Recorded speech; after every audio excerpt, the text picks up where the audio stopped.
Welcome to our channel. Today we how to uninstall OneDrive AI indexing tool, beginner guide step by step clearly. To uninstall the OneDrive AI indexing tool, start by opening your computer's settings. Click on the Start menu located in the bottom left corner of your screen. Select the gear icon to access the settings menu. Once in the settings menu, click on Apps. In the Apps section, look for Apps and Features on the left pane and click on it.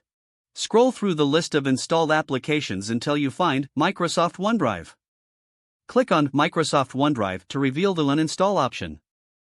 Press the Uninstall button that appears. A confirmation dialog will pop up asking if you're sure you want to uninstall. Click Uninstall again to confirm your choice.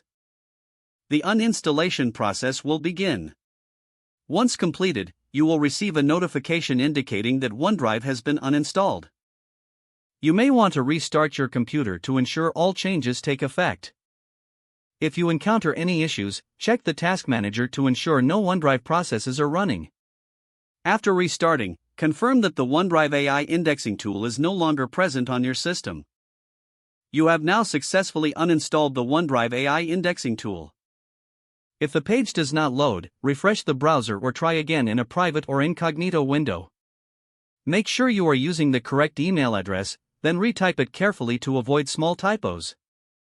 If your password is not accepted, use the reset option and create a new strong password you can remember.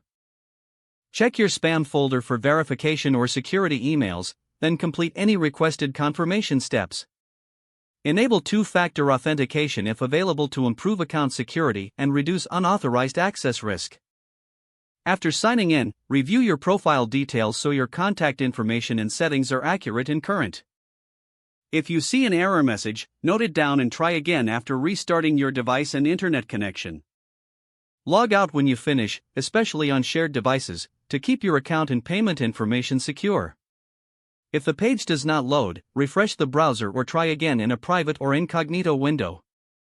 Make sure you are using the correct email address, then retype it carefully to avoid small typos. If your password is not accepted, use the reset option and create a new strong password you can remember. Check your spam folder for verification or security emails, then complete any requested confirmation steps. Enable two-factor authentication if available to improve account security and reduce unauthorized access risk. After signing in, review your profile details so your contact information and settings are accurate and current. Don't forget to like this video and subscribe to our channel for more step-by-step tech guides.